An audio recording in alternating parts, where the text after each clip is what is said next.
파트 1 오프닝. 서구권 진출의 환상과 붕괴하는 타피오카 마진. 거대한 제국을 연결하는 송수관 네트워크가 있습니다.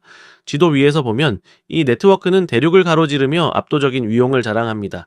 끝없이 확장되는 송수관은 그 자체로 거대한 권력처럼 보입니다.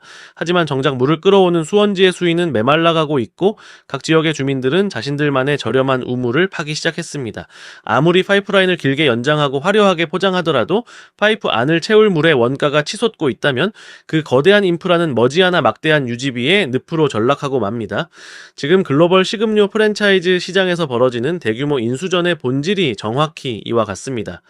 화려한 깃발 꽃기식 매장수 증가와 서구권 진출이라는 표면적 외형 성장 뒤에는 원자재 공급망의 근원적 인플레이션과 말단 가맹점 단위 경제성의 붕괴라는 차가운 현실이 도사리고 있습니다.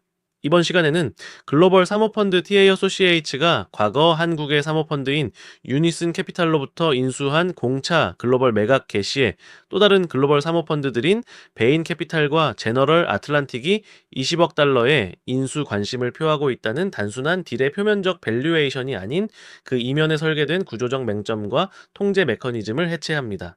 파트 2 스트럭처 브레이크다운. 고정비의 늪을 탈출하는 원재료 공급망 카브아웃. 매도자인 TA 어소시에이츠가 지난 몇 년간 구축한 중앙화된 본사 시스템은 겉보기에는 글로벌 스탠다드에 부합하지만 실제 각국의 트렌드 변화와 공급망 변동성에 대응하기에는 지나치게 무겁고 둔탁합니다. 현재 베인 캐피탈과 제너럴 애틀랜틱 등 대형 사모펀드들이 들여다보고 있는 공차 글로벌 매각건은 단순한 소비자의 식음료 브랜드 인수가 아닙니다. 이는 전 세계에 걸쳐 얽혀있는 공급망의 수직 계열화, 역량과 각 지역별 자본 구조를 완전히 뜯어고쳐야 하는 고난도의 인프라 재설계 프로젝트입니다.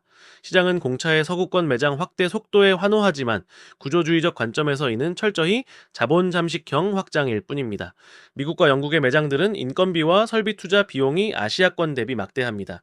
이러한 시장에서 직영점 체제를 고수할 경우 초기 투자 회수 기간은 과거보다 2배 이상 지연됩니다. 더 큰 문제는 운영 레버리지의 부재입니다.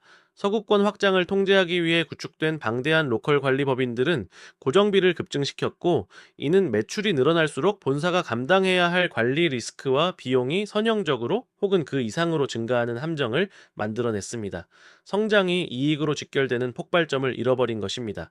반면 한국, 대만, 일본 등 그룹의 핵심 캐시카우 역할을 해온 아시아 성숙 시장의 상황은 더욱 냉혹합니다. 극단적으로 원가를 통제하며 치고 올라오는 중국계 저가 브랜드들의 파괴적인 점유율 잠식이 시작되었습니다. 이들은 단순히 가격을 내리는 것이 아니라 자체차 밭과 타피오카 공장을 보유하는 수직계 열화를 통해 이익을 창출합니다.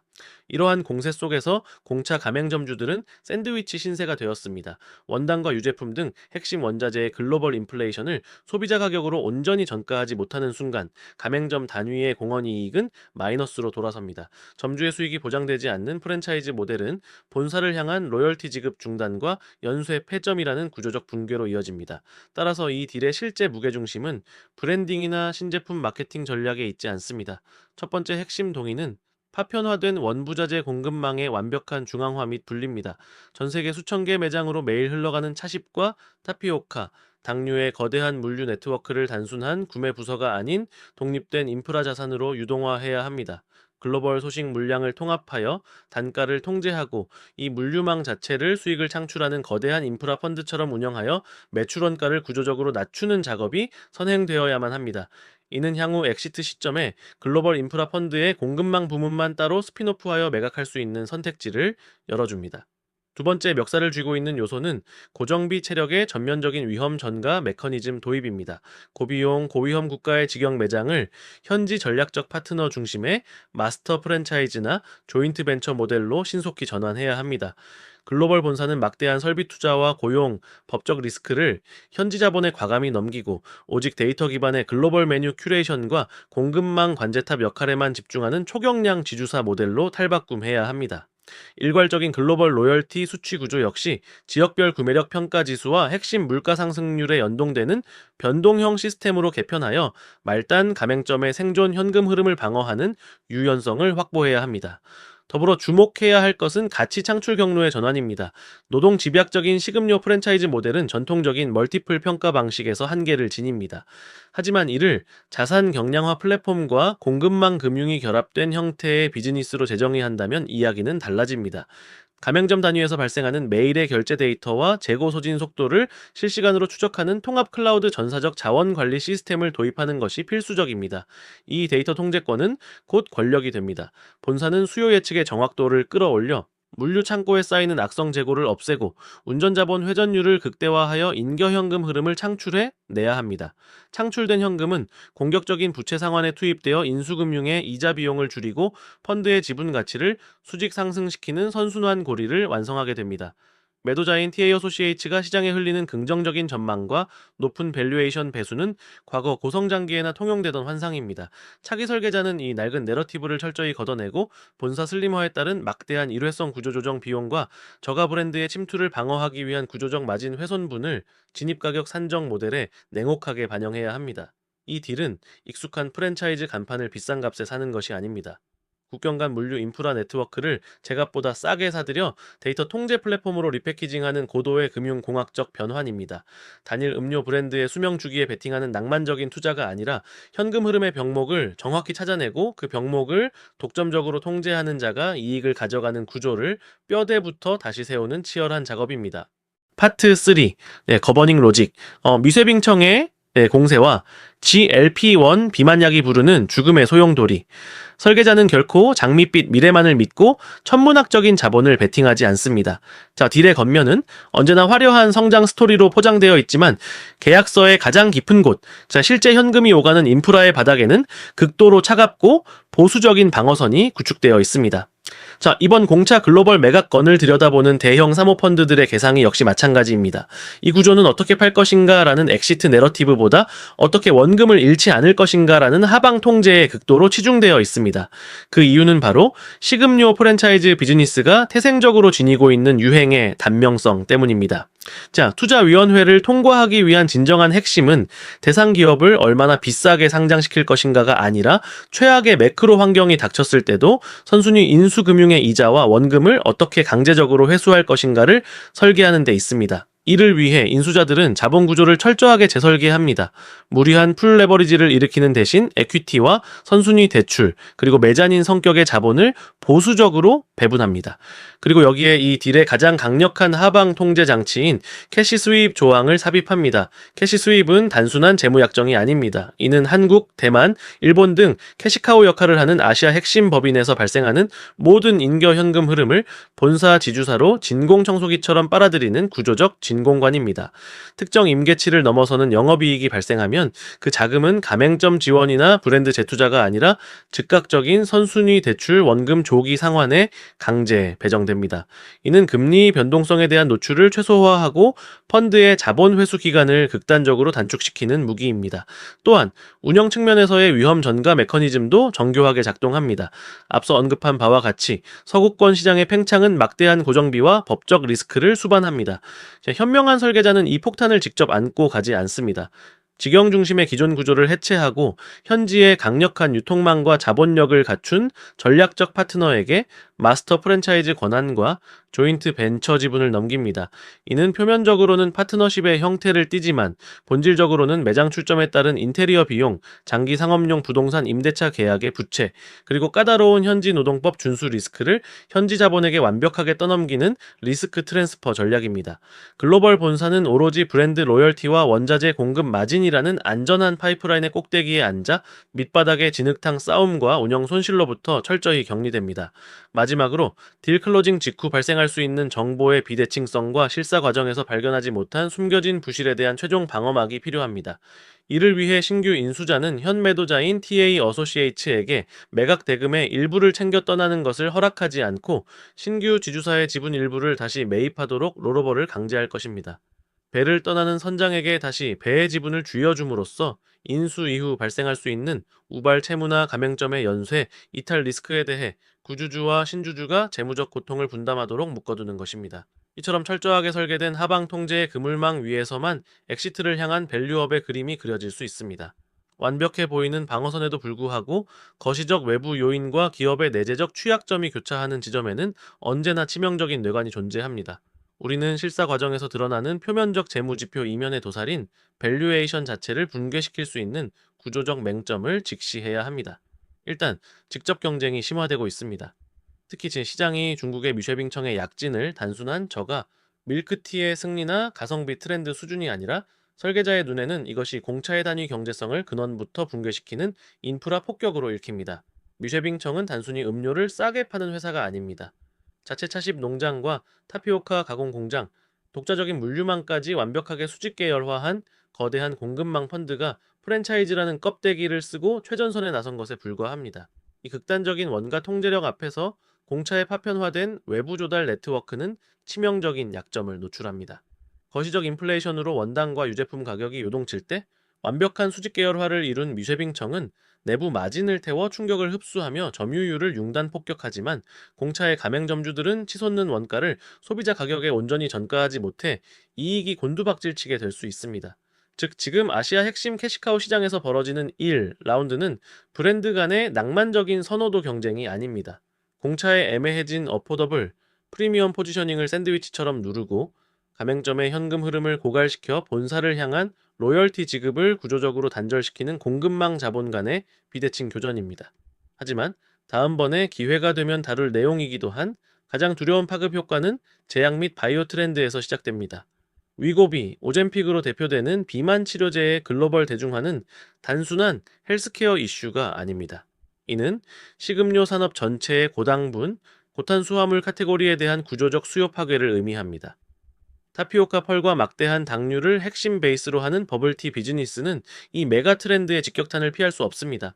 투자자들이 기대하는 3년에서 5년 뒤의 엑시트 시점에는 현재의 브랜드 프리미엄이 건강과 웰니스라는 거대한 파도 앞에 심각한 멀티플 할인을 받게 될 가능성이 높습니다.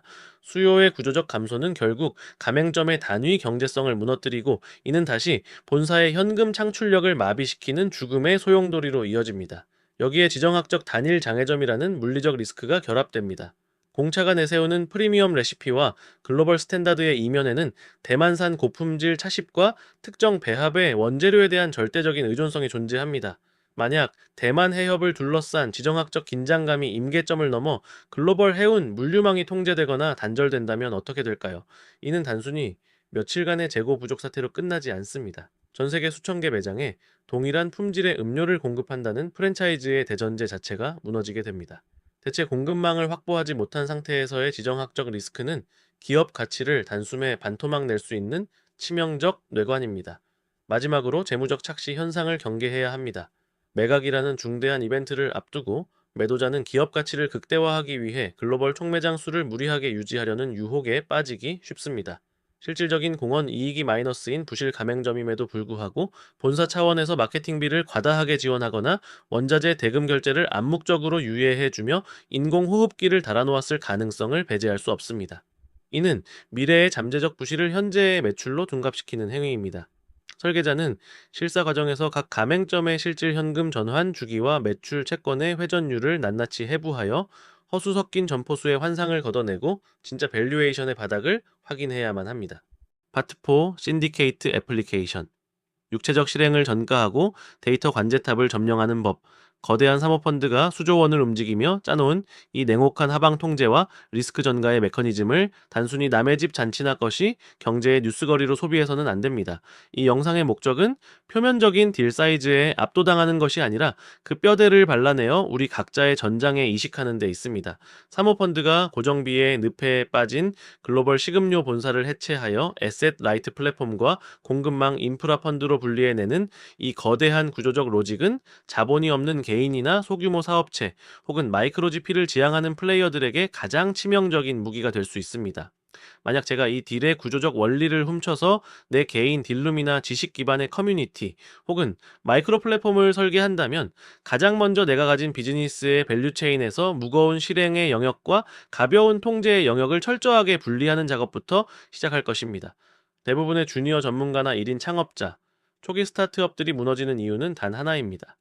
거대한 환상에 취해 기획, 생산, 영업, 고객 관리, 리스크 방어라는 모든 가치 사슬을 자기 자신이 직접 소유하고 통제하려 들기 때문입니다.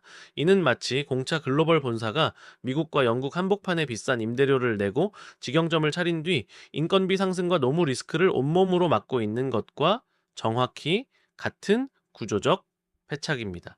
내가 시간을 투입한 만큼만 수익이 발생하는 구조, 즉 내 노동력이 곧 매출원가이자 고정비가 되는 1차원적인 직영 모델은 거시적인 인플레이션이나 산업의 트렌드 변화라는 작은 충격에도 단위 경제성이 마이너스로 곤두박질 칩니다.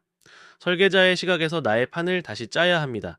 내가 속한 산업군에서 나의 핵심 경쟁력이 지식과 레시피, 프레임워크인지 아니면 물리적 노동과 자본력인지 냉정하게 판단하십시오. 만약 전자라면 당신은 철저하게 지주사 모델로 전환해야 합니다. 당신이 가진 고유한 문제 해결 프레임워크나 노하우를 일종의 마스터 프랜차이즈 권한으로 규격화하십시오. 그리고 물리적인 시간과 자본을 들여 직접 실행하는 영역은 그것을 통해 안정적인 기본 수익을 창출하고자 하는 다른 파트너, 예를 들어 개인, 외주사, 커뮤니티 멤버에게 과감히 넘기십시오.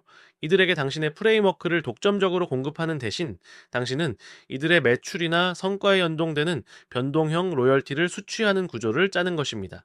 여기서 당신의 역할은 직접 땀을 흘려 매장을 운영하는 것이 아니라 파트너들이 만들어내는 결과물과 데이터를 중앙에서 취합하고 분석하여 더 나은 다음 단계의 레시피를 배포하는 데이터 관제탑에 머무는 것입니다. 또한 공차 딜에서 보았던 공급망 카브아웃의 논리를 가져오십시오.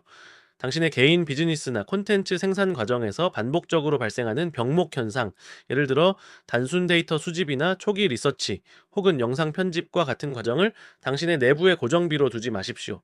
이를 완벽하게 규격화된 매뉴얼로 만들어 외부의 인프라, 예를 들어 AI 자동화 툴, 저비용 프리랜서 네트워크 등으로 완전히 분리해내야 합니다. 당신은 오직 이 파편화된 공급망을 통합하여 최종적인 퀄리티를 통제하는 에셋 라이트 IP 지주사로 남아야 합니다. 자본이 없다는 것은 핑계입니다. 진짜 결핍은 밸류체인 내에서 어디에 무거운 고정비가 묶여 있고 누가 그 거시적 리스크를 부담하고 있는지 꿰뚫어 보는 구조적 시야의 부재입니다. 현금 흐름의 변동성을 타인이나 외부 시스템에 전가하고 자신은 확장 가능한 지적 자본과 데이터의 꼭대기에 앉아 전체 생태계의 룰을 통제하는 것. 자, 수조 원대 바이아웃 펀드들이 사용하는 이 차가운 구조의 문법을 당신의 마이크로 플랫폼에 동형 매핑할 수 있을 때 비로소 당신은 자본의 크기에 짓눌리지 않고 자신만의 독점적인 딜을 오리지네이션 할 수 있게 됩니다. 파트 5 클로징. 자본의 크기에 짓눌리지 않는 프레임 독점의 원리.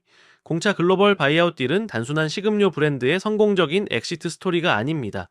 이는 성장이라는 화려한 외피를 벗겨내고 파편화된 공급망을 인프라 자산으로 분리하며 운영의 꼬리 위험을 현지 자본에 철저히 전가함으로써 최악의 거시적 폭락장에서도 펀드의 자본을 지켜내는 극도로 정교한 재무적 하방 통제 프로젝트입니다. 이 구조를 이해한다고 해서 거대 자본이 지배하는 글로벌 FNB의 카르텔이나 대형 PE의 이너서클에 들어갈 수 있는 건 아닙니다. 대신 이 구조를 이해하면 스스로 신디케이트를 설계할 수 있습니다. 우리는 정보 소비자가 아니라 구조 설계자입니다. 우리는 문 앞에 서지 않습니다. 우리는 문을 설계합니다. 스트럭처 신디케이트, 리스트릭티드, ICP드, 엔드